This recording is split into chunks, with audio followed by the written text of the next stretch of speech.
அனைத்துலக ஈரோடை தமிழ் வானொலி மற்றும் இலக்கு மின்னிதழ் நேயர்களுக்கு வணக்கம். இது அரசியல் களம். இன்றைய அரசியல் களத்தில் தமிழகத்திலிருந்து திருமிகு செந்தில்குமார் அவர்கள் எங்களுடன் இணைந்திருக்கின்றார்கள். வணக்கம் செந்தில்குமார்.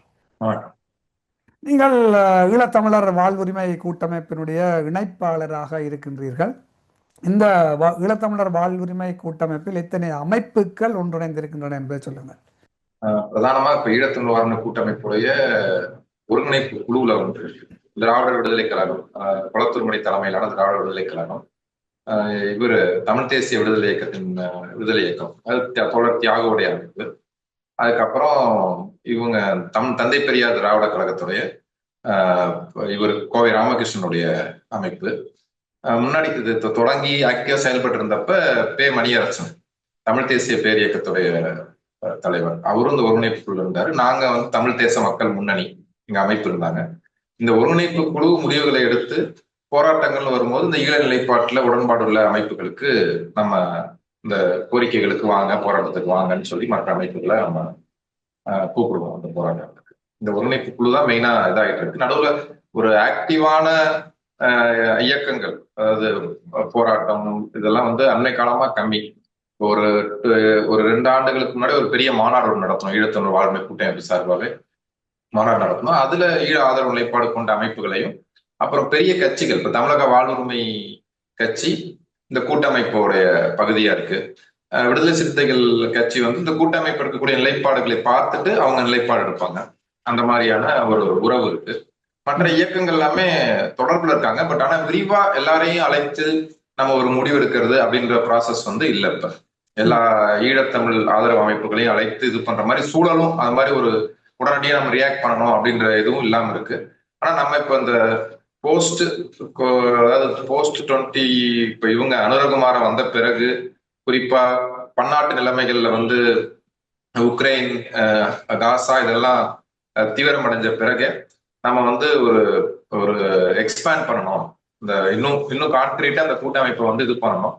திடீர்னு நம்ம வந்து ஒரு ஈழம் கூட திடீர்னு இந்த சவுத் ஏசியாக்குள்ள ஒரு கிரைசிஸா வந்து பிரச்சனை முன்னுக்கு வரலாம். இப்ப அப்படியே அமர்ந்து போய் இருக்க மாதிரி இருந்தா கூட இந்த சர்வதேச நிலைமைகள் வந்து இலங்கை தீவு வந்து சூடாக்கும். அதனால நம்ம வந்து நம்ம ஒரு தயாரிப்போட இருக்கணும்ன்றதுக்கான முயற்சிகளை பண்ணிட்டு இருக்கோம். அது வந்து அதுக்கும் நமக்கு என்ன ஒரு பேக்ட்ராப், ஒரு பின்னடைவு என்னன்னா, இப்ப இந்த பிஜேபி ஆட்சிக்கு வந்த பிறகு இங்க வந்து தமிழ்நாட்டுல வந்து ஒரு பக்கம் திமுக ஆட்சிக்கு வருது 2021. இப்ப இந்த ஈழ ஆதரவும் பிஜேபி எதிர்ப்பு, இந்த ரெண்டையும் வந்து ஒண்ணுக்கு முரணா இல்லாம நம்ம வந்து இத ஒரு இன்டகிரேட்டடா பண்ண வேண்டியிருக்கு. இல்லாட்டி ஈழ ஆதரவுன்றதே திமுக எதிர்ப்பு அப்படின்ற மாதிரி பார்க்கக்கூடிய ஒரு இதுவும், அல்லது ஈழ ஆதரவு இயக்கன்றது பிஜேபி கூட சாதகமா போயிடும் அப்படின்னு பார்க்கக்கூடிய ஒரு சூழல் இருக்கு. எல்லாமே இப்ப டிஸ்ட்ராக்டடா. இதை தாண்டி நம்ம ஈழ ஆதரவு இயக்கத்தை ஒருங்கிணைக்க வேண்டிய ஒரு இடைவெளியும் ஒரு சேலஞ்ச் இருக்கு தமிழ்நாட்டிலே. இதுதான் இந்த கூட்டமைப்பு ஒட்டி ஏற்கனவே நடந்தது. இனி என்ன பண்ண வேண்டியது எல்லாம் சேர்த்து சொல்லக்கூடிய விஷயம். ஆமா ஆமா ஆமா. நாங்கள் இன்று முக்கியமாக இதில் பேச எடுத்துக்கொண்ட விடயம், நாங்கள் ஈழ ஆதரவு சார்ந்த செயற்பாட்டாளரோடு இது பற்றி பேசியிருக்கின்றோம். தமிழக தளத்திலிருந்தும் உங்களுடைய கருத்துக்களை பெறுவதற்காகத்தான் இந்த நேர்காணலை உங்களை அழைத்திருக்கின்றோம். கடந்த மாதம், அதாவது டிசம்பர் மாதம் 18ஆம் தேதி கஜேந்திரகுமார் அவருடைய கட்சி தமிழ் தேசிய மக்கள் முன்னணி அங்கத்தவர்கள் அனைவரும் வந்து தமிழ்நாடு வந்திருந்தார்கள். தமிழ்நாட்டில் வந்து தமிழ்நாட்டினுடைய முதலமைச்சரை சந்தித்து பேச்சுவார்த்தைகள் நடைபெற்றது. அத்துடன் பல கட்சிகளையும் அவர்கள் சந்தித்திருந்தார்கள். அவர்களுடைய இந்த சந்திப்புக்கு பிற்பாடு தமிழ் தேசிய தளத்திலே தமிழகத்திலும் சரி ஈழத்திலும் சரி ஒரு சலசலப்பொண்டு உருவானது. இவர்கள் கொள்கையை விட்டு விலகிவிட்டார்கள் அப்படின்ற பலதரப்பட்ட கருத்துக்கள் வந்திருந்தது. அதில் முக்கியமாக வைக்கவண்ணன் கூட வந்து ஒரு காட்டமான அறிக்கை ஒன்றை விட்டிருந்தார். ஆனால் உங்களுடைய அறிக்கையும் நாங்கள் பார்த்திருந்தோம். உங்களுடைய அறிக்கை வந்து சொல்லப்பட வேண்டிய விஷயத்தையும் சொல்லி ஒரு 2 பக்க சாதக பாதகங்களை குறிப்பிடக்கூடிய மாதிரி உங்களுடைய அறிக்கையும் வந்திருந்தது. அது பற்றி அவருடைய வருகையும் தமிழகத்தில் இருந்து தமிழர்கள் தொப்புள் கொடி உறவென்று சொல்லப்படுகின்ற தமிழர்களுடைய கண்கள் ஊடாக நீங்கள் அதை எப்படி பார்க்கின்றீர்கள்? அவங்க நீங்க சொன்ன மாதிரி டிசம்பர் 18ஆம் தேதி வந்தாங்க. தமிழ் தேசிய மக்கள் முன்னணி அவங்க ஒரு டீமா வந்தாங்க. பசுமை தாயகம் கட்சி அதுல இருந்து ஐங்கரன் ஐங்கரநேசன் ஐங்கரநேசன் ஐங்கரநேசன் அவர் வந்திருந்தாரு. அப்புறம் சுகாஷ் வந்திருந்தாரு. ஆமா. அவங்க 2 கோரிக்கை மனுக்களை கடிதங்களை வந்து தமிழ்நாடு முதலமைச்சர்கிட்ட கொடுத்தாங்க. ஒண்ணு வந்து ஈழத்தமிழ் சிக்கலுக்கான அரசியல் தீர்வு பற்றியது. இன்னொன்னு இந்த மீனவர் பிரச்சனை தொடர்பான ஒரு கோரிக்கை மனு. இரு நாட்டு மீனவர்களுக்கு இடையிலான முரண்பாட்டை உருவாக்க சிங்கள அரசு முயற்சி பண்ணது, தமிழ்நாடு அரசு தலையிடணும் என்ற கோரிக்கை மனு. இப்ப அவர்கள் கொடுத்த அரசியல் தீர்வு சம்பந்தமாக அவர் கொடுத்த கோரிக்கை மனுல ஒரு கூட்டாட்சி, தேசிய சுயநிர்ணய உரிமை அடிப்படையில் ஒரு கூட்டாட்சி தீர்வை அங்கு வந்து ஸ்ரீலங்காவில் எட்ட வேண்டும். அதற்கு இந்த இந்திய அரசை வந்து அதுக்கு முன்னெடுக்குமாறு நீங்கள் தமிழ்நாடு அரசு வலியுறுத்த வேண்டும். ஏன்னா இப்ப அனுரகுமாரா வந்து ஒரு புதிய அரசமைப்பு பற்றி யோசிச்சுட்டு இருக்காங்க. அந்த அரசமைப்பு சட்டம்ன்றது முழுக்க முழுக்க ஒற்றையாட்சி அரசமைப்பு சட்டமா இருக்க போகுது. அதுல ஒரு கூட்டாட்சி ஏற்பாட்டுக்கு நீங்க வந்து அழுத்தம் கொடுக்கணும். அப்ப அந்த டிராப்ட்ல அவங்க கொடுத்த டிராப்ட்ல இல்ல, அவங்க கொடுத்த கடிதத்துல அவங்க முன் வச்சிருக்கிறது வந்து அதோட கண்டென்ட் வந்து ஆர்டிகல் 2 இலங்கை அரசமைப்பு சட்டத்துடைய உறுப்பு 2 எந்த அரசியல் அதிகாரத்தையும் வந்து நாடாளுமன்றத்தில் இருக்கக்கூடிய சட்டம் இயற்றும் அதிகாரத்தை வேறு எந்த நிறுவனத்துக்கும் பகிர்ந்தளிக்க கூடாதுன்றதுதான் அந்த ஆர்டிகல் 2. ஸோ ஆர்டிகல் 2 தான் ஸ்ரீலங்கா அரசமைப்பு சட்டத்துடைய ஒற்றையாட்சி அம்சத்தை தாங்கி இருக்கக்கூடிய அரசமைப்பு சட்ட பிரிவு. அப்ப அவங்க என்ன சொன்னாங்கன்னா, இந்த 13ஆம் சட்ட திருத்தம் மாகாண சபை இந்த தீர்வு இது தோல்வி அடைந்ததுக்கான காரணம் என்னன்னா, ஆர்டிகல் 2 வந்து ஒற்றையாட்சி பேசுது. அந்த ஒரு நீதிமன்ற தீர்ப்பு, அந்த தீர்ப்பில் அவங்க குறிப்பிடுறாங்க ஏன் வந்து மாகாணங்களுக்கு அதிகாரம் பகிர்ந்தளிக்க முடியாதுன்னா, ஆர்டிகல் 2 இருக்கு. ஆர்டிகல் 2 படி எந்த பார்லிமெண்ட்டுக்கு வெளியில வேற யாருக்கும் பவர் டிவால்வ் பண்ண முடியாதுன்றத ஆர்டிகல் 2 சொல்லுது. எனவே இந்த ஒற்றையாட்சி அம்சத்தை மாற்றி ஒரு கூட்டாட்சி ஏற்பாடு பண்ணாமல் அரசியல் தீர்வு காண முடியாது. அதோட என்னன்னா 13th அமெண்ட்மெண்ட் வந்து ஏன் ஃபெயில் ஆச்சுன்னா ஆர்டிகல் 2னால ஃபெயில் ஆச்சு. அப்ப 13th அமெண்ட்மெண்ட் வந்து ஒரு ஃபெயில்டு மிஷன், ஃபெயில்டு அட்டம்ப்ட்ன்றத அந்த கடிதம் வந்து சொல்லுது. அது ஏன் ஃபெயில் ஆச்சுன்னா ஆர்டிகல் 2. இந்த ஆர்டிகல் 2 மாத்தாம நீங்க ஒரு கூட்டாட்சிக்கு போக முடியாது அப்படின்றது அந்த கடிதம் வந்து நாங்க அதை பத்தி கூட்டமைப்புல டிஸ்கஸ் பண்ணும்போது கூட அது வந்து மோர் ஒரு டெக்னிக்கல் சென்ஸ்ல அந்த கடிதம் வந்து இருக்கு. இந்த தீர்ப்பில் வரக்கூடிய அரசமைப்பு சட்ட விவரங்கள் இப்படிதான் இருக்குது. அது வந்து it would have been little bit more political. இன்னும் கூட ஒரு அரசியல் தன்மையிலான ஒரு கடிதமா அது இருந்திருக்கலாம். அவங்க கொடுத்த கடிதம் அது ரொம்ப ஒரு டெக்னிக்கல் தன்மையில தான் இருக்கு. அப்ப இதுதான் அந்த அரசியல் தீர்வு பற்றி அவங்க முன் வச்ச மையமான விஷயம். இப்ப நம்மளுடைய பாயிண்ட் ஆஃப் வியூ என்ன பார்த்தோம்னா, ஏற்கனவே வந்த விமர்சனங்கள் வந்து 2 இவரு மறுமலர்ச்சி திராவிட முன்னேற்ற கழகத்துடைய அறிக்கையில வந்து 2 விஷயம் இருக்கு. ஒண்ணு வந்து கூட்டாட்சி என்பது தமிழீழ கோரிக்கையை கைவிடுவது. நீங்கள் வந்து பொதுவாக்கெடுப்பு, இப்ப தமிழ்நெட் இணையதளத்திலையும் ஒரு கட்டுரை போட்டிருந்தாங்க. அதாவது தமிழ்நாடு சட்டப்பேரவை பொதுவாக்கெடுப்பு நடத்த வேண்டும் என்று தீர்மானம் நிறைவேற்றிருக்கிறது. அதாவது 4 முறை தமிழ்நாட்டுல இதை பத்தி வந்திருக்கு. அப்ப நீங்க பொதுவாக்கெடுப்பை தான் முன்வைக்கணுமே ஒழிய கூட்டாட்சின்னு பேசக்கூடாது. இப்ப கூட்டாட்சின்னு பேசுறது ஈழத்தமிழர்களுடைய விருப்பத்திற்கு மாறானது, தமிழீழ கோரிக்கை கைவிடுவது. அப்ப அது ரெஃபரன்ஸ் வந்து வட்டுக்கோட்டை தீர்மானம் ஒவ்வொரு காலகட்டத்தையும் ரெஃபர் பண்ணி அந்த தமிழ்நாட்டு ஆர்டிகல் வந்துச்சு. கிட்டத்தட்ட இதே அதாவது தமிழ் மக்களின் விருப்பத்தை நீங்க வந்து இது பண்ணணும்னு சொல்லி நெடுமாறன் ஐயா ஒரு அறிக்கை கொடுத்திருந்தாரு. சோ இவங்க அந்த கூட்டாட்சின்றது தமிழீழ கோரிக்கைக்கு எதிரானது, சோ கூட்டாட்சி கேட்கக்கூடாது, பொதுவாக்கெடுப்புன்னு நீங்க கேட்டிருக்கணும். இது ஒரு விமர்சனம், இது ஒரு திறனாய்வு, கிரிட்டிக்கல் வியூ.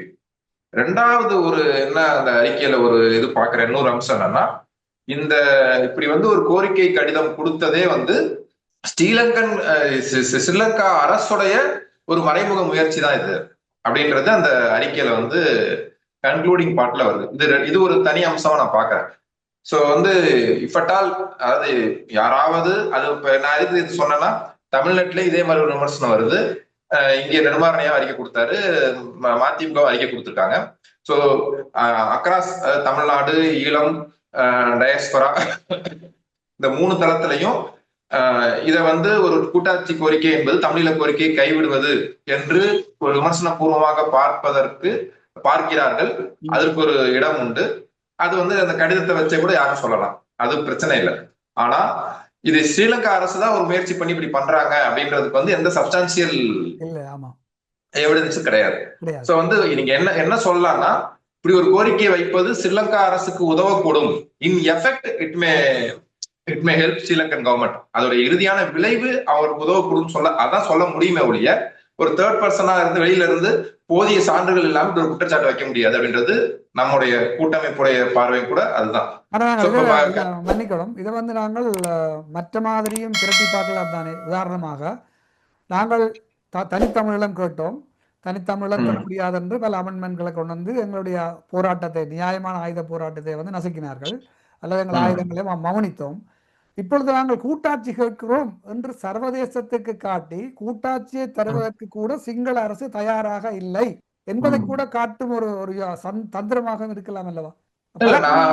எல்லா கோணங்களையும் நாங்கள் ஆய்வு செய்து பார்க்க வேண்டும். அப்படி ஒரு கோணம் இருக்கு. பட் ஃபேஸ் வேல்யூலே சொல்றேன், ஃபேஸ் வேல்யூலேயே அந்த அறிக்கை வந்து அதாவது அது ஒரு ஸ்லிப், அது கோரிக்கையிலிருந்து கீழே இறங்கிட்டாங்க அப்படின்னு சொல்ற குற்றச்சாட்டக்கூடிய ஒரு அறிக்கை கிடையாது. அந்த அறிக்கை வந்து ஒற்றையாட்சியை, இதுதான் அரசு சட்டத்திற்கு ஒற்றையாட்சி கூறு, இந்த கூரை மாற்றாமல் ஒரு கூட்டாட்சிக்கு போக முடியாது, எங்களுக்கு ஒரு கூட்டாட்சி வேணும்னு சொல்றாங்க. அது வந்து ட்ரூ. நாளைக்கு யார்கிட்ட பேசும்போது கூட இந்த ஆர்டிகல் 2 மாத்தாம நீங்க வந்து எந்த ஒரு கான்ஸ்டியூஷன்ல எந்த ஒரு சேஞ்ச் கொண்டு வந்தாலும் அது பவர் டெவல்யூஷன் பண்ணாதுன்றதே ஒரு எஜுகேஷன் தான் தமிழ்நாட்டிலயோ யாருக்கோ. சோ வந்து அந்த அறிக்கை வந்து ஆஸ் சச் பார்த்தா அதுக்கு ஒரு டிப்ளமேட்டிக் சென்ஸ்ல என்ன அப்படின்லாம் தாண்டி அந்த அறிக்கையை வந்து நம்ம ஒரு கோரிக்கையில இருந்து இறங்கிட்டாங்க அப்படின்னு நம்ம அந்த அறிக்கையை வச்சு அந்த ஒரு விண்ணப்பத்தை வச்சு முடிவு பெற முடியாது. பட் ஒரு டேபிள்ல இப்ப ஈழத்தமிழ் தரப்பு இருக்கு, இந்திய அரசு போன வாரம் கூட ஜெய்சங்கர் வந்தப்ப போய் எல்லாரும் பார்த்தாங்க. இப்ப இந்த மாதிரி நம்ம ஒரு பேச்சுவார்த்தை டேபிள்ல உட்காரும் போது இப்படி ஒண்ணு சொல்லி உலகத்துக்கு எக்ஸ்போஸ் பண்றாங்கன்னு நினைக்கும் பண்றதுக்கான ஒரு இது இருக்கு. அதுக்கு வந்து நீங்க 13th அமெண்ட்மெண்ட் வரைக்கும் கூட அந்த மாதிரி ஒரு டாக்டிக்கலா பிளே பண்ணலாம். ஆனா அதுக்கான strong leadership, well coordinated strong leadership ஒண்ணு இருந்து அந்த மாதிரி டாக்டிக்கலா பிளே பண்றாங்கன்னா அது ஓகே. அப்படி ஒரு மையம் உருவாகி பண்ணாங்கன்னா அதை நம்ம டாக்டிக்கல் சென்ஸா பார்க்கலாம். நான் வந்து ஃபேஸ் வேல்யூலே அப்படி ஒரு டிமாண்ட் வைக்கிறது நம்ம ஒரு கோரிக்கை கைவிட்டாங்கன்னு விமர்சனம் பண்ண முடியாது அப்படின்றதுதான். தமிழீழ கோரிக்கை அவர்கள் கைவிட்டு விட்டார்கள் என்று நம்ம சொல்ல முடியாதுன்றதை நாம கூட்டமைப்புடைய அறிக்கையிலே குறிப்பிட்டிருக்கோம். இந்த கூட்டாட்சி அதனால நம்ம ஃபேஸ் வேல்யூவிலே பார்க்கலாம். நமக்கு இதுக்கு இப்படி ஒரு நோக்கம் இருக்குமா அப்படி ஒரு நோக்கம் இருக்குமான்னு தாண்டி letter as such reading between the lines நமக்கு என்ன அதுல இருந்து கிடைக்குதோ அப்படியே நம்ம பார்க்க முடியும்.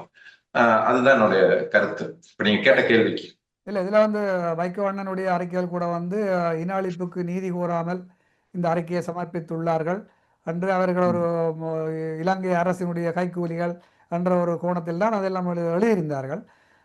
மற்றது இன்னொரு விடயத்தை நாங்கள் இதில் பார்க்கலாம் என்று சொல்லி சொன்னால், இப்போ இவர்கள் கொண்டு திருமிகு ஸ்டாலின் அவர்களிடம் இந்த மனுவை கொடுத்திருக்கின்றார்கள்.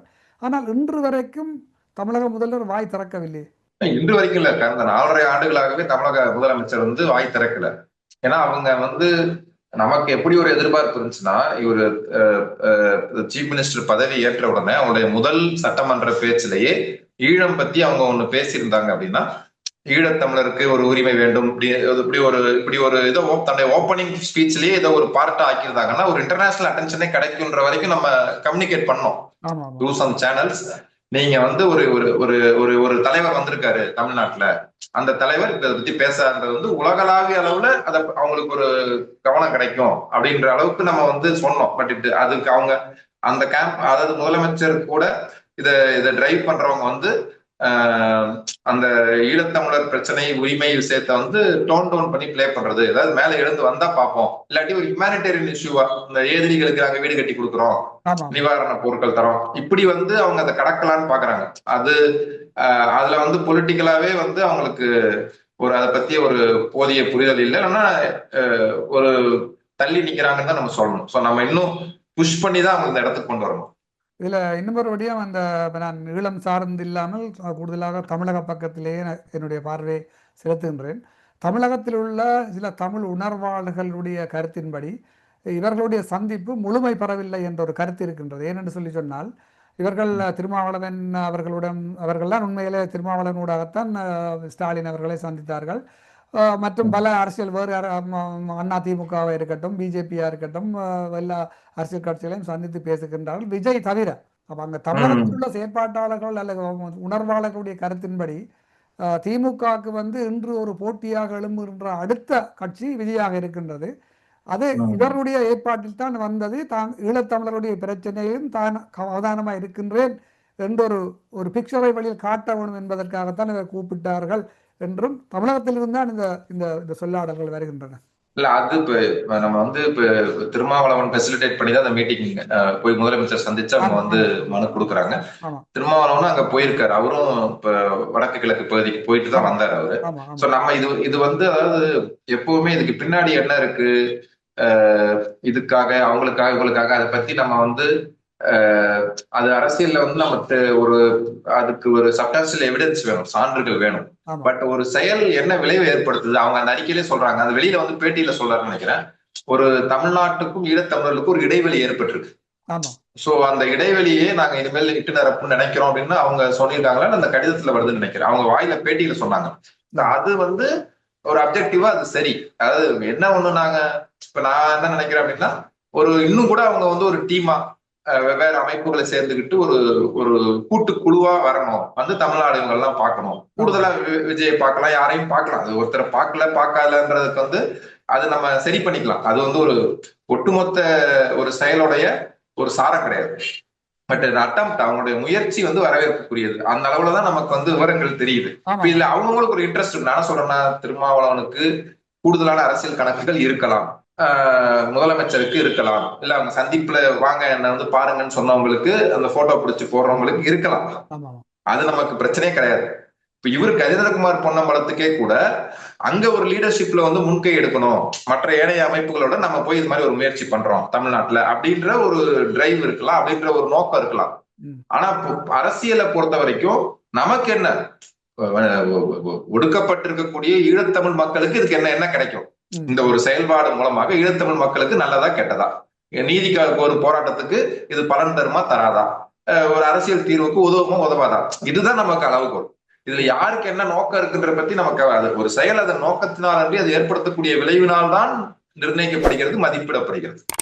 இதுல வந்து பல ஈழத்தமிழ் செயற்பாட்டாளர்கள் உணர்வாளர்களுடைய கருத்து கூட நீங்கள் கூறியது போன்று 2009ஆம் ஆண்டு ஆயுதம் மௌனிக்கப்பட்ட பின்னர், அதாவது ஏற்கனவே 2009ஆம் ஆண்டுக்கு முற்பாடு ஈழத்தமிழர்களுக்கும் தமிழக உறவுகளுக்கும் இடையே உள்ள உறவு எவ்வளவு நெருக்கமாக இருந்தது வந்து நீங்கள் அறிவீர்கள். 2009ஆம் ஆண்டு ஆயுதம் மௌனிக்கப்பட்டு மெதுவாக அந்த ஈழத்தமிழர்களுக்கும் தமிழக உறவுகளுக்கும் இடையிலான அந்த தொடர்பாடல் அது வந்து மிக குறைந்து கொண்டு தேய்ந்து கொண்டு தான் போனது. இந்த சந்தர்ப்பத்திலே வந்து திரும்பி கஜேந்திரகுமாரும் அவருடைய கட்சி உறுப்பினர்களும் தமிழகம் வந்து ஒரு களத்தை துறந்து விட்டுள்ளார்கள். இந்த களம் இன்னும் மேம்படவும், இது நம்ம கூறியது போல இது இன்னும் முழுமை பெறவில்லை. இந்த தொடர்பாடல் தொடர்ச்சியாக வர வேண்டும். எல்லா அரசியல் கட்சிகளையும் சந்தித்து பேச வேண்டும். ஈழத்தமிழருடைய பிரச்சனை பக்கத்திலே தொப்புள் கொடிய உறவுகளாக 8 கோடி தமிழ் மக்கள் பக்கத்திலே இந்தியால வங்கள விரிகுடாக்கு எங்கால இருக்கின்றார்கள். அப்ப ஈழத்திலே ஒரு ஒரு இனம் வந்து அழிந்து கொண்டு போகின்றது. அப்ப அதை தமிழகத்தில் உறவுகள்லாம் எங்களுக்கு இன்று இருக்கின்ற ஒரு பலமாக கருதி அவர்கள் வந்து போனார்கள் என்றதையும் வந்து நாங்கள் பாசிட்டிவா பார்க்க வேண்டிய அது ஒரு காலத்தின் கட்டாயம் என்று தான் நினைக்கின்றேன். இன்னும் ஒரு இது நம்ம மிஸ் பண்ணிடக்கூடாது. நாங்க வச்ச கூட்டமைப்புடைய அறிக்கையில வந்து ஒரு இது கிரிட்டிக்கலா நம்ம சொல்லியிருந்தோம் என்ன அப்படின்னா, இந்த இந்த ஒட்டுமொத்த அவங்க கொடுத்த கோரிக்கை மனுவிலேயே இன அழிப்புக்கு நீதி அப்படின்ற பத்தி எந்த குறிப்புமே இல்லை. முள்ளிவாய்க்கால் இன அழிப்பு, அந்த இன அழிப்புக்கு நீதின்றது குறிப்பு இல்லைன்றத நம்ம சுட்டி காட்டியிருந்தோம்னா, அந்த நம்ம நம்ம சொல்றது என்னன்னா, ஈழத்தமிழருக்கான அரசியல் தீர்வும் இன அழிப்புக்கான நீதியும் ஒன்றிலிருந்து ஒன்று பிரிக்க முடியாது. இந்த போஸ்ட் முள்ளிவாய்க்கால் எரா, முள்ளிவாய்க்காலுக்கு பின்னான ஒரு சகாப்தத்தில் முள்ளிவாய்க்காலை விட்டு ஒரு அரசியல் தீர்வை பற்றி நாம் பேச முடியாது. இதுதான் ஈழத்தமிழருடைய ஒரு பொசிஷன். அப்ப நம்ம ரெஃபரண்டம் கூட போர் நடந்துட்டு இருக்கும் போது நடேசன் வந்து கடைசி நேரத்துல நீங்க ரெஃபரண்டம் கூட வச்சு பாருங்க, எங்க மக்களுடைய விருப்பம் என்னன்னு தெரியும் அப்படின்னு சொன்னாங்க. நம்ம வந்து சுயநிர்ணய உரிமை, வட்டுக்கோட்டை தீர்மானம், ஒரு காலகட்டத்திலேயே ரெஃபரண்டம் வந்து தேசிய சுயநிர்ணய உரிமை அடிப்படையில எங்க மக்கள்கிட்ட ஒரு பொதுவாக்கெடுப்பு நடத்துங்க, எங்க மக்கள் விருப்பம் என்னன்னு தெரிஞ்சுக்குங்க அப்படின்னு சொன்னது ஒரு காலம். இப்ப நம்ம பொதுவாக்கெடுப்புன்னு சொல்றது என்ன அப்படின்னா, அதாவது ஈழத்தமிழர்கள் இன அழிப்புக்கு உள்ளாயிருக்காங்க. ஒரு இன அழிப்புக்கு உள்ளான மக்களுக்கு ரைட் டு செஷன், அவங்க வந்து தனியே பிரிந்து சென்று தங்களை தனியரசு அமைத்துக் கொள்வதற்கான உரிமை இருக்கிறது. அது வந்து உலக வழக்கு. அந்த உரிமையை செயல்படுத்துவதற்கு ஒரு பொதுவாக்கெடுப்பு நடத்துங்க. அதாவது ஜெனசைடுக்குள்ளான மக்கள் வந்து தனியரசு அமைப்பதற்கான உரிமை இருக்கு. அப்ப நம்ம வந்து இன அழிப்புக்கு நீதியில வந்து ரெண்டு அம்சம் இருக்கு. ஒண்ணு வந்து கிரிமினல் ஜஸ்டிஸ், அதுக்குதான் நம்ம வந்து இன்டர்நேஷனல் இன்வெஸ்டிகேஷன் ஐசிசில இது பண்ணுங்க, இந்த எல்லாமே கிரிமினல் ஜஸ்டிஸுக்காக சொல்றது. பொது வாக்கெடுப்பு வந்து ரெமிடியல் ஜஸ்டிஸ். இந்த இன அழிப்பிற்கு ஈடுசெய் நீதி அல்லது பரிகார நீதி, இன அழிப்பிற்கு பரிகார நீதி என்ற வகையில் நீங்கள் பொது வாக்கெடுப்பு நடத்தி அந்த மக்கள் தனியாக செல்ல விரும்புகிறார்களா என்று கேளுங்கள் என்று சொல்றோம். ம். அப்ப நம்ம முள்ளிவாய்க்காலுக்கு முன்னாடி நம்ம பொது வாக்கெடுப்புன்னு சொன்னது வந்து தேசிய சுயநிர்ணய உரிமை அடிப்படையில் பொது வாக்கெடுப்புன்னு சொன்னோம். இப்ப ம். நம்ம சொல்றது வந்து இன அழிப்புக்குள்ளாயிருக்காரு, அவங்க தனியா போறதுக்கான எல்லா தேவையும் அவங்களுக்கு இருக்கு. நீங்க பொது வாக்கெடுப்பு நடத்துங்க, அது வந்து ஒரு பரிகார நீதிக்காக நடத்துங்கன்னு நம்ம சொல்றோம். ஆமாம். அப்ப இந்த முள்ளிவாய்க்கால் இன அழிப்புக்கு நீதி அதை அதை விடுவது வந்து அது வந்து அவ்வளவு ஃபேர் கிடையாது எந்த ஈழத்தமிழ் அமைப்புகளும் கூட. ஏன்னா நமக்கு ஏன் சொல்றேன்னா, இப்ப வந்து அவங்க சொன்ன அந்த த்ரஸ்ட் அனுரகுமார அரசு ஒரு இன்னொரு புதிய அரசமைப்பு சட்டம் வந்தா நான் 1979 கான்ஸ்டியூஷன் மாதிரி தான் அது வந்து மாகாணங்கள் இருக்க போறது இல்ல. ஏன்னா மாகாண சபையை வந்து வைத்திருக்க வேண்டிய எந்த ஒரு நிர்பந்தமும் ஸ்ரீலங்கா அரசு கிடையாது. அவங்க வந்து ஒன் லா ஒன் கண்ட்ரி ஆமாம். ப்ராவின்ஸ், இந்த மாகாணங்கள் இருப்பதே ஒரு பாகுபாடு அப்படின்னு சொல்லி இந்த பௌத்த துறவி வந்து பேசினார். மாகாணங்களே வந்து அவங்க ஒழிச்சு கட்டணுன்றதுதான் அவங்களுடைய, மாகாண சபைகளை ஒழிச்சு ஆமாம். கட்டணுன்றதுதான் ஆமாம். அவங்களுடைய இலக்கு. ஏன் அவங்களால ஒழிச்சு கட்ட முடியும்னா, அந்த மாகாண சபை வந்த பேக்டிராப் என்னன்னா, நிறைய போராளி குழுக்கள் இருந்தாங்க. இந்த போராளி குழுக்களுடைய அழுத்தமும் போராட்டத்துடைய அழுத்தம் தான் டேபிளுக்கு ஸ்ரீலங்கா வந்து ஸ்ரீலங்கன் ஸ்டேட் வந்துச்சு. ஆமாம். வந்து நாங்க இந்த கான்ஸ்டியூஷன்ல திருத்தம் கொண்டு வரோம் அப்படின்னு சொல்லி அந்த நிர்பந்தம் தான் ஏற்பட்டுச்சு. இன்னைக்கு வந்து போராட்ட ரீதியாக, ஆயுத போராட்ட ரீதியாக எந்த குழுக்களும் கிடையாது, புலிகள் களத்துல கிடையாது. அப்ப வந்து இந்த 13th அமெண்ட்மெண்ட்டோ இந்த மாகாண சபையோ வச்சிருக்க வேண்டிய எந்த தேவையும் கிடையாது. அவங்க இதுக்கு இவ்வளவு பெரிய போர் நடத்திருக்க வேண்டிய அவசியமே கிடையாது. ம். அவங்க வந்து அதுக்கும் பின்னாடிதான் போவாங்க. அவங்க வந்து 79 கான்ஸ்டியூஷன் தான் போவாங்க. ஆமாம். அப்ப நமக்கு வந்து நாம வந்து படை வலிமை இல்ல, நமக்கு ஆயுத வலிமை இல்லைன்ற இடத்துல நமக்கு இன்னைக்கு இருக்க மாரல் ஸ்ட்ரென்த், எத்திக்கல் அற வலிமை என்னன்றத முள்ளிவாய்க்கால் தான். ம். இந்த முள்ளிவாய்க்கால் இன அழிப்புன்ற பேர்ல தான் நம்ம வந்து ஒரு அரசியல் தீர்வை பத்தி, நம்ம வந்து ஒரு விடுதலைக்கான கோரிக்கையை பத்தி, பொதுவாக்கெடுப்பு பத்தி பேச முடியும். நமக்கு வேற என்ன வலிமை இருக்கு? மெட்டீரியலா நமக்கு எந்த வலிமை இல்லை. நான் வெறும் அற வலிமைன்றது வந்து நான் வெறும் நாம சொல்றோம் இவ்வளவு பெரிய படுகொலைன்னு கிடையாது. இது வந்து ஐநா மூலனர் குழு சொல்லியிருக்கு 40,000க்கும் மேற்பட்ட தமிழர்கள் கொல்லப்பட்டிருக்காங்க. ரெண்டாவது சார்லஸ் பெட்டி கமிட்டி அவங்க சொல்லியிருக்காங்க 70,000க்கும் மேற்பட்ட தமிழர்கள் கொல்லப்பட்டிருக்காங்க. சேனல் 4 காணொலி வந்திருக்கு. வார் கிரைம்ஸ், கிரைம்ஸ் அகேன்ஸ்ட் ஹியூமனிட்டி, அப்புறம் வந்து ஜெனோசைடுக்கான இன்வெஸ்டிகேஷன் பண்ணணும்ன்ற அளவுக்கு கடந்த 10 ஆண்டுகளாக ஐநா மனித உரிமை பேரவையில் ஒரு சப்ஜெக்டாக இருந்துட்டு இருக்கு இந்த பிரச்சனை. இந்த மெட்டீரியல நம்ம விருப்பத்தை சொல்லலாம். நம்ம 83 இனப்படுகொலை பத்தி பேசுறோம், விடுதலை படுகொலை பத்தி பேசுறோம்னா அது நம்ம மட்டும் தான் பேசிட்டு இருக்கோம், உலகத்துல வேற யாரும் பேசல. ஆனா முள்ளிவாய்க்கால் படுகொலை பொறுத்த வரைக்கும் இன்னைக்கு ஒரு சர்வதேச மன்றத்தில் அது பேச்சு, அது ஒரு பொருளா இருக்கு, சப்ஜெக்டா இருக்கு. அதை நம்ம பற்றி பிடித்து கொண்டு அதை நமக்கான ஒரு பேர வலிமையாக, மெட்டீரியல் போர்ஸாக வைத்துக் கொண்டு நம்ம அரசியல் தீர்வை பத்தி டேபிளுக்கு போகும்போது உன்ட்ட என்ன இருக்குன்னு தானே கேட்பான். எது இந்தியாவோ இல்ல வேற யாரோ உன்ட்ட நீ சொல்றத நான் காது கொடுத்து கேட்கணும்னு தான் கேட்பாங்க. அப்ப எங்களுக்கு இன அழிப்பு ஆயிருக்கு, இன அழிப்புக்கான நீதி வேண்டும், அதற்கான அரசியல் தீர்வு வேண்டும்னு கேட்கறதுக்கான ஒரு கிரவுண்ட்ஸ் வந்து இதுலதான் கிடைக்கும். இப்ப யாரையும் நம்ம வந்து இப்ப அவர் கூட்டாட்சி கேட்கிறாருங்க, அவர் பொதுவாக்கெடுப்பு கேட்கிறாருங்க, அவர் தமிழில கேட்கிறாருங்க, அவர் ஒன்றுபட்ட இலங்கைக்குள் ஒரு நாடு இரு அரசுன்னு சொல்றாருங்க. இப்ப இதை வைத்து நம்ம ஒருத்தரை அளவு விட முடியாது. நான் என்ன சொல்றேன்னா, இன அழிப்புன்னு ஒத்துக்கிறாங்களா, இன அழிப்புக்கு நீதி கேட்கறாங்களா, அதுதான் நமக்கு இன்னைக்கு ஆசிட் டெஸ்ட். ஒருத்தரை மதிப்பிடுவதற்கு அவங்க உண்மையிலே கூட்டாட்சியா தமிழில கேட்கறாங்கன்றது இல்ல. நீங்க இன அழிப்புன்னு ஒத்துக்கிறியா அப்படின்னு கேட்டோம்னா, இப்ப சுமந்திரன் பாருங்க, அவர் இன அழிப்புன்னு ஒத்துக்கல. அவர் இன அழிப்புன்னு ஒத்துக்கல. அது டெக்னிக்கலா ரீசன் சொல்றாரு, சர்வதேச சட்டங்கள்ல வராது, நம்ம இன அழிப்புன்னு சொல்ல முடியாது, இப்படிலாம் வந்து அவருடைய சட்டத்தரணிக்கான இத ஒரு திறமையை காட்டுறாரு. இந்த சந்தர்ப்பத்துல நான் இன்னொரு விஷயத்தையும் கோடிட்டுல சொல்ல உடனே, நீங்க சுமந்திரனுடைய பேச்சு எடுத்தபடியால், அவர் வந்து தமிழத்துல வடக்கு கிழக்கிலே செய்வது கொழும்புக்கான அரசியல். அவர் இந்த அரசியலுக்கு வந்த மூட்டமே வந்த அந்த காலத்திலே சொல்லிவிட்டார், இன அழிப்புக்கான இன்வெஸ்டிகேஷன் முடிஞ்சிடும். அப்படி சொல்லித்தான் இந்த மக்களை வந்து ஒரு மடையர்களாக ஆக்கி கொண்டிருந்தார் அந்த சுமந்திரன்.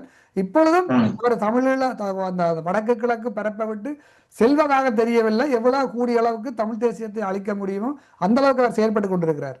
மற்ற இன்னொரு விடயத்தை நாங்கள் இதில் சொல்ல விரும்புகிறேன் என்னன்னு சொன்னார், 2009ஆம் ஆண்டு இன அழிப்பு இறுதி யுத்தத்தின் போது இந்த இப்ப நாங்கள் கொஞ்சம் எக்ஸ்ட்ரீமாக இன்னும் கொஞ்சம் சில செயற்பாட்டாளர்களோட பேசும்பொழுது அவர்கள் சொன்னார்கள், இனப்படுகொலையின் கூட்டு பங்காளிகள்லாம் திமுக.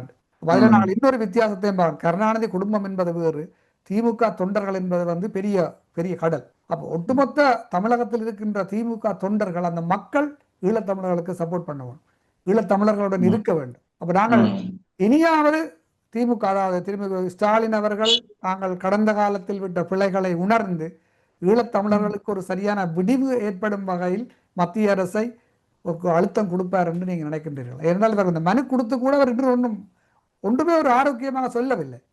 கொடுக்க வைக்க முடியும். நான் சொல்றேன், அவர் வந்து அவரு கொடுப்பாருன்றதை விட தமிழ்நாடு அரசை, திமுகவை மத்திய அரசுக்கு அழுத்தம் கொடுக்க வைக்க முடியும். அதுக்கு இவங்க மேல அழுத்தம் கொடுக்குற அளவுக்கு ஒரு கன்சர்டடான எஃபர்ட் இருக்கணும். இப்போ வந்து வேதரகுமார் பொன்னம்பலம் கொடுத்தாரு. இப்ப ஈழ ஆதரவு கட்சிகள்லாம் போய் நம்ம முதலமைச்சர்கிட்ட மனு கொடுக்கணும். அவங்க வந்து கீழே வந்து நம்ம மூவ்மெண்ட் ஈழ ஆதரவு இயக்கம் வந்து லைவ்ல இருக்கு, அது வந்து தமிழ்நாட்டுல லைவ்ல இருக்கு, அதுக்கான கோரிக்கைகள் இயக்கம் நடக்குது இப்படின்றத லைவ் ஆக்கினாதான் அவங்க வந்து தங்களுடைய குறைந்தபட்சம் தங்களுடைய எலக்டோரல் இன்ட்ரெஸ்ட் வாக்கு வங்கி நலனுக்காவது அதை பத்தி பேச தொடங்குவாங்க. நம்ம இதை பேசுறதுனால யாருக்கு என்ன நலன், ஈழத்தமிழர் ஆதரிக்கிறதுனால யாருக்கு என்ன நலன், இப்படி நம்ம அரசியலை பார்க்க ஆரம்பிச்சா மட்டும்தான் நம்மளால வந்து இது சாத்தியன்றதை பத்தி யோசிக்க முடியும். இல்லைன்னா வந்து அவங்க நல்லவங்களா கெட்டவங்களா பண்ணுவாங்களா போவாங்களா அப்படி யோசிச்சோம்னா நம்ம அதுக்கு யாரும் நல்லவங்க கிடையாது, யாரும் கெட்டவங்க கிடையாது. எல்லா அரசுகளும் மக்களும் கூட குழுக்கள், வெவ்வேறு பிரிவினர் கூட தங்கள் நலனின் பார்ப்பட்டு ஒன்று சேர்கிறார்கள், பிரிகிறார்கள், சண்டை போட்டுக்கிறாங்க. அது உறவு நட்பாகுது அல்லது பகையாகுது. இப்படிதான் அரசியல் இயங்குதே ஒழிய அதுக்கு அப்பாற்பட்டு தூய அறம், தூய நேர்மைன்னு வந்து இயங்கல. இன்னொன்று கூட்டு இந்திய அரசு, Indian state is in complicity genocide, அதாவது இந்திய அரசும் ஒரு கூட்டு பங்காளியா இருந்துச்சு. இந்திய அரசுல அங்கம் வகித்தனால தமிழ்நாடு அரசு திமுக இருந்தது. ஆனா நம்ம அதை கிரிட்டிக்கலா, அதாவது அப்படி ஒரு விமர்சனம், நீங்க வந்து அன்னைக்கு இனப்படுகொலைக்கு துணை போனீங்க அப்படின்னு ஒரு விமர்சனம் வைக்கிறதுன்றது ஒரு பக்கம். அதே நேரத்துல இவங்களுடைய நிலைப்பாட்டை மாற்றுவதுதான் நம்முடைய முதன்மை நோக்கமா இருக்கணும். இந்திய அரசு ஈழத்தமிழருக்கு ஈழ விடுதலை போராட்டம் என்பதே சிங்கள பௌத்த பேரினவாதத்தோடான முரண்பாடுதான். இந்த முரண்பாட்டை மட்டும்தான் தீர்க்க முடியும். நம்ம வந்து அமெரிக்காவோட இருக்க முரண்பாடு, இந்தியாவோட இருக்க முரண்பாடுலாம் இன்னைக்கு இந்த காலமும் ஈழத்தமிழருடைய இன்றைய நிலையும் எல்லாம் சேர்ந்துதான் நம்ம எதை என்னைக்கு கணக்கு தீர்க்க முடியும். இன்னைக்கு இருக்க சூழல்ல இதை தீர்த்துக்கிட்டு இந்த தீவிற்குள் ஒரு கண்ணியமான வாழ்க்கைக்கு என்ன சாத்தியம்ன்றதுதான் இன்னைக்கு ஈழத்தமிழருக்கு இருக்கக்கூடிய இந்த லிமிடேஷன், இந்த காலத்தால் விதிக்கப்படக்கூடிய இது. இன்னொன்னு, குர்திஸ்தான் விடுதலை போராட்டத்தை பாத்தீங்கன்னா 3-4 முறை அமெரிக்கா துரோகம் பண்ணிருக்கு. ஆனா எத்தனை முறை துரோகம் பண்ணாலும் இவங்க அமெரிக்காவோட கடைசியா கூட ISIS சண்டையில குர்திஸ்தான் படையில இறங்கி சண்டை போட்டாங்க. இந்த ஈராக் சிரியால வந்து ISIS போடல. அதனால வந்து அரசியல்ல வந்து இவன் எனக்கு இப்ப அதாவது இவங்க இந்திய அரசு எதிராக ஒரு கட்டத்துல போயிருக்கும், நாளைக்கு ஆதரவா வரும். இந்த ஆதரவை பெறுவதற்கு தான் நம்ம வேலை செய்ய முடியும். நேத்து எதிராக வந்தாங்க, முந்தானத்து எதிராக போறாங்கன்னு அதை பார்க்க முடியாது. யாரோட நமக்கு முரண்பாடுனா சிங்கள பௌத்த பேரினத்தோட முரண்பாடு தான். அதை தீர்க்கறதுக்கு மத்த எல்லாரையும் எப்படி நட்பாக்க முடியும், நமக்கு எதிராக போறவன எப்படி நியூட்ரலைஸ் பண்ணி ஒரு நடுநிலை ஆக்க முடியும், இப்படிதான் பண்ண முடியும். ஆமாம். இப்ப இந்த திக்வா புயல் வந்து பார்த்தீர்கள்னு சொன்னா எல்லா பக்கத்தாலேயும் உதவிகள் இலங்கை அரசு கிடைத்தது. அந்த புயலுடன் பலாலியிலே இறங்க முடியாத விமானத்தை கூட அள்ளிக்கொண்டு வந்து அமெரிக்கா அந்த பலாலி சிறிய விமான நிலையத்திலே தங்களுடைய இந்த இராணுவ விமானத்தை இறக்கிறார்கள். அப்போ இந்த பூகோள அரசியலை, அதாவது அமெரிக்கா, இந்தியா, சைனா, அதை விட யூரோப்பியன் யூனியன், இந்த பூகோள அரசியலில் இலங்கை ஒரு முக்கியத்துவம் பெறுகின்றது என்பதை எடுத்து காட்டுகின்றது. வருகின்ற காலங்களில் இப்போ வெனிசுவேலாவில் நடக்கிறது உங்களுக்கு தெரியும். மதுரோ வந்து வீட்டில் போயே ஒரு நாட்டினுடைய இறையாண்மையை மீறி அவர்கள் கைது செய்து அமெரிக்காவுக்கு கொண்டு போயிருக்கின்றார்கள். அடுத்தது வந்து கொலம்பியான்னு சொல்கிறார், அடுத்தது வந்து கியூபா என்று சொல்கிறார், ட்ரம்ப் சொல்லுகிறார். இந்தியாவுக்கு கூட அச்சுறுத்தல் வந்திருக்கின்றது. அப்படி பார்க்கும் பொழுது ஒரு சிறிய நாடாகிய இலங்கையை ஏன் அமெரிக்கா ஒட்டுமொத்தமாக தங்களால் ஒன்று செய்ய முடியாதுன்னு நினைக்கின்றீர்கள்? இல்ல, அது அவங்க ஏற்கனவே இப்ப இவரு அனுரகுமார் அந்த அந்த வந்த கிளர்ச்சி இருக்குல்ல 2000, இப்ப இவங்க அறகலையா போராட்டம்லயே வந்து அமெரிக்காவுடைய ரோல் இருக்கு அப்படின்ற ஒரு விமர்சனம் வந்துச்சு. இப்ப நீங்க பங்களாதேஷ்ல பாத்தீங்கன்னா அது முழுக்க சிஏவுக்கு ராவுக்குமான சண்டை தான். நேபாளையும் சிஏ ரோல் இருக்கு. அப்ப இவங்க நேரடியா தங்களுடைய இப்ப அனுரக் அந்த கடந்த இவரு ரணில் விக்ரமசிங்கே அதிபரானார்ல நாடாளுமன்ற தேர்தலில், அப்ப வந்து ரணில் விக்ரமசிங்கே போட்டிட்டாரு. அழகம் பெருமான ஒரு கேண்டிடேட் வந்து ராஜபக்சோட உறவினர், அவரும் அதிபர் இதுக்கு போட்டிட்டாரு. இப்ப இந்திய தரப்புல இருந்து அழகம் பெருமை ஆதரிங்க அப்படின்னு சொல்லி தமிழ் தேசிய கூட்டமைப்பு எல்லாம் புஷ் பண்ணாங்க. அதெல்லாம் கொஞ்சம் நியூஸ் வெளியில வந்துச்சு. நீங்க வந்து ரணில ஆதரிக்காதீங்க, அழகம் பெருமை ஆதரிங்க அப்படின்னு சொல்லி புஷ் பண்ணாங்க. ஏன்னா ரணில வந்து அமெரிக்காவுடைய ஆளா பார்த்தாங்க. இவங்க வந்து ஒரு கேண்டிடேட்டை வந்து ப்ரமோட் பண்ணாங்க இந்திய தரப்புல இருந்து. இந்த ஒரு முரண்பாடு வந்து இந்தியாவுக்கு அமெரிக்காவுக்கு இருக்கு. ஆனா அவங்க அந்த ஒட்டுமொத்த லத்தீன் அமெரிக்கா, ஒட்டுமொத்த அமெரிக்க கண்டம் இருக்கு இல்லையா, அந்த இடத்தையே அவங்க வந்து இப்ப இந்த மன்ரோ கோட்பாடுன்ற மாதிரி டன்ரோ கோட்பாடுன்னு ஒண்ணு சொல்லி இந்த ஒட்டுமொத்தமே தங்களுடைய ஜோன் ஆஃப் இன்ஃபுளுயன்ஸ் கோட்பாடுன்னு இருக்குல்ல, அதாவது இப்ப உக்ரைன்ல வந்து ரஷ்யாவால அத்துமீறி நுழைஞ்சு பண்ண முடியும், ஆனா வந்து அமெரிக்காவால வந்து உக்ரைன்ல பண்ண முடியாது. வெனிசுலால அமெரிக்காவில பண்ண முடியும்னா என்ன பக்கத்துல இருக்கனால பண்ண முடியாது. இப்ப தாய்வான்ல வந்து சைனா ஆக்கிரமிப்பு பண்ற அளவுக்கு ரஷ்யாவோ அல்லது அமெரிக்காவை இவங்களோ அமெரிக்காவோ பண்ண முடியாது. பண்ண ஆனா முடியாது. இந்தியாவில இப்ப வங்கதேசத்திலையும் நேபாளையும் பண்றாங்க அப்படின்னா அது காரணம் வந்து இவங்களுடைய ஃபாரின் பாலிசி வந்து அந்த அளவுக்கு கேப்பபிளா இல்ல. ஆக்சுவலா ஜோன் ஆஃப் இன்ஃபுளுயன்ஸ் கோட்பாடு படி இலங்கை, வங்கதேசம், நேபாள் இதெல்லாம் இந்தியா தான் அதோட ஒரு ஒரு ஒரு விரிவாதிக்க எக்ஸ்பான்ஷனிஸ்ட் ரெஜிமா இந்தியா தான் இருக்க முடியும். அப்படியான ஒரு பசி வந்து இவங்களுக்கு இருக்கு. ஒண்ணும் இல்ல, கடந்த காலத்துல வந்து அமெரிக்காவுடைய முரண்பாட்டுல தானே இந்த ஈழ போராட்டத்தை வளர்த்துவிடக்கூடிய வேலையை இந்தியா பண்ணாங்க. 1978 வந்து உலக மக்களுக்குள்ள இலங்கை போகுது. அப்ப அவரு ஜெயவர்தனா வந்து அமெரிக்காவோட நெருக்கமா போறாருன்றதுனாலதான் இவங்க தீவிரமா வந்து ஈழ போராட்டத்தை வந்து ஆதரிக்க ஆரம்பிச்சாங்க. அதனால கொஞ்சம் அப்படி அமெரிக்காவுடைய கை ஓங்கினா கூட இந்தியா வந்து ரொம்ப நாளைக்கு இவ்வளவு தொலைவில் இருக்கக்கூடிய அமெரிக்காவில ரொம்ப நாளைக்கு வந்து கட்டுப்பாட்டுல வச்சிருக்க முடியாது. இவங்க கை திருப்பி ஓங்க முடியும். இவங்க தங்களை இப்ப நிறைய விமர்சனம் வருது. அது அவங்க நோக்கத்துல இருந்து எல்லாத்தையும் நம்ம தான் ஆதிக்கம் பண்ணணும் அப்படின்ற நோக்கத்துல இருந்து விமர்சனங்கள் வந்து இவங்க ஃபாரின் பாலிசி கொஞ்சம் இது பண்ணாங்கன்னா இவங்களால வந்து திருப்பி கூட அமெரிக்கா வந்து வெனிசுலா பண்ற மாதிரி இங்க பண்ண முடியாது. பண்ணாலும் சஸ்டெயின் பண்ண முடியாது. இறுதியாக நிறைவு செய்கின்ற நேரம் நெருங்குகின்றபடியால் இறுதியாக ஈழத்தமிழ் செயற்பாட்டாளர்கள், அரசியல் கட்சிகள், சிவில் அமைப்புகளுக்கு நீங்க தமிழகத்தில் இருந்து ஈழத்தமிழர்களுக்காக செயற்படுகின்ற ஒரு செயற்பாட்டாளர் என்ற ரீதியில் நீங்கள் என்ன சொல்ல விரும்புகின்றீர்கள்? தமிழக என்ன சொல்றேன்னா, நம்ம வந்து உடனடி கோரிக்கைகள்ல இருந்துதான் ஒரு லார்ஜர் டிமாண்ட்ஸை நோக்கி, நீண்ட கால கோரிக்கைகள் நோக்கி அடுத்தடுத்து கொண்டு போக முடியும். இப்ப வந்து தையிட்டி இப்ப மறுபடியும் வந்து இந்த பௌத்த விகாரைகளை நிறுவுவது வந்து அடுத்தடுத்து தொடர் பிரச்சனையா இருக்கு. அப்ப என்னன்னா இவங்க வந்து இந்த ஒரு கூட்டு ஏற்கனவே தையிட்டி வந்தப்ப தமிழ் தேசிய மக்கள் முன்னணி போராட்டம் முன்னெடுத்தாங்க. ஆனா இன்னும் ஒரு தமிழ் மக்கள் தங்களை ஒருங்கிணைத்துக் கொண்டு இந்த காணிகள் மீட்பு, காணாமலாக்கப்பட்டோர் பிரச்சனை, இந்த பௌத்த விகாரைகள் நிறுவுவது, இந்த மாதிரியான விஷயங்கள்ல ஒரு ஒருங்கிணைந்த போராட்ட வலிமையை வந்து வெளிப்படுத்தணும். அதுக்கு சால்டாரிட்டி தமிழ்நாட்டில இருந்து அந்த பிரச்சனையை வந்து அந்த குறிப்பிட்ட பிரச்சனைய பௌத்த விகாரைகள் நிறுவப்படுது, அதை ஏன் இந்தியா தடுக்கல, இந்த மாதிரியான ஒரு குறிப்பிட்ட இஷ்யூவை நம்ம வந்து இந்தியாவுக்கு அழுத்தம் கொடுத்து பேசுற மாதிரி பேச ஆரம்பிக்கணும். அப்படி வந்து அதுல இருந்து தொடங்கணும்னு நான் நினைக்கிறேன். ரெண்டாவது, இந்த இன அழிப்புக்கான நீதின்றத ஏன்னா வடமாகாண சபையில இந்த தீர்மானம் நிறைவேற்றப்பட்டிருக்கு. ஆமா, அந்த கோரிக்கையுடைய பகுதி தான் காணாமல் ஆக்கப்பட்டவருக்கான நீதினு மக்களும் போராடிட்டு இருக்காங்க. சோ அதை நீங்க வந்து விட்டுற முடியாது. இப்ப இன அழிப்புக்கான நீதின்றத அது ஒரு முக்கியமான அளவுகோல். ஒரு ஈழத்தமிழ் செயற்பாட்டாளர் அந்த கோரிக்கையை வச்சிருக்காரா வைக்கலையா அப்படின்றதே வந்து ஒரு முக்கியமான அளவுகோலா இருக்கு. இந்த ரெண்டு விஷயம் வந்து உடனடியா நம்ம இது பண்ணிக்கிறதுக்கான. இன்னொன்னு வந்து நான் சொல்லணும்னு நினைச்சேன். அதாவது இந்த இதுல கர்ணன் திரைப்படத்துல வந்து கிருஷ்ணன் வந்து தூது போய் கேட்பாரு, இந்த மாதிரி பாண்டவர்கள் வந்து வனவாசம் முடிஞ்சு வந்துட்டாங்க, அவங்களுக்கு வந்து பாதி நாட்டை கொடுன்ட்டு. துரியோதனன் வந்து துரியோதனன் வந்து தர முடியாதுன்னு, ஒரு 5 ஊராவது கொடுங்கன்னு. உடனே துரியோதனன் வந்து அதுவும் முடியாதுன்னு. ஏன்னு சொல்லுவாருன்னா, இது அளவு பற்றிய பிரச்சனை இல்ல, உரிமை பற்றிய பிரச்சனை, அவங்களுக்கு உரிமை கிடையாது அப்படின்வாங்க. அதே மாதிரி ஸ்ரீலங்கன் அரசும் வந்து அது அதிகாரம் வந்து கொஞ்சம் கொடுக்கறதா, கூட கொடுக்கறதா, இல்ல ஒரு நாட்டில் 2 அரசுன்னு அளவுக்கு அதிகபட்சமா போறதா, இது அளவு பற்றிய பிரச்சனை. அவங்கள பொறுத்த வரைக்கும் இது அளவு பற்றிய பிரச்சனை கிடையாது. அவங்க பாயிண்ட் ஆஃப் வியூல இந்த தீவு வந்து எங்களுக்கு சொந்தம். இந்த இலங்கை தீவு வந்து சிங்கள பௌத்தர்களுக்கு சொந்தம். தமிழர்களுக்கு வந்து வேற உங்களுக்கு ஒரு நாடு இருக்கு, தமிழ்நாடுன்னு ஒன்று இருக்கு, அங்க ஏற்கனவே 8 கோடி பேர் இருக்காங்க, உங்களுக்கு கிடையாது, நீங்க சபார்டினேட்டா இருங்கன்றதுதான் அவங்களுடைய கோட்பாடு. மகாவம்சத்துல இருந்து வளர்த்தெடுக்கப்பட்ட அவங்க கோட்பாடு. அவங்க எதுவுமே தரமாட்டாங்க. அவங்க வந்து மாகாண சபையை விட்டு வைக்க போவதில்லை. எந்த அதிகார ஆக மொத்தம் உங்களுடைய கருத்தின்படி ஈழத்தமிழர்களை பாதுகாக்க மகாபாரதத்தில் எப்படி கிருஷ்ண பரமாத்மா நின்றாரோ அது போன்று ஒரு கிருஷ்ண பரமாத்மா வடிவில் ஒருவர் வர வேண்டும் என்று சொல்கின்றீர்களா?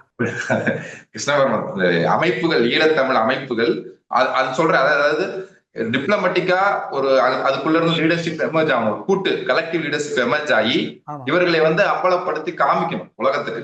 இந்தியா எப்படி வந்து ஒரு 13வது திருத்தம், ஒரு இந்திய இலங்கை உடன்படிக்கைக்குள்ள தமிழரையும் சிங்களரையும் மோத விட்ட ஒரு சிங்கள கிருஷ்ண பரமாத்மாவா வந்து ஜெயவர்தனா இருந்தார்.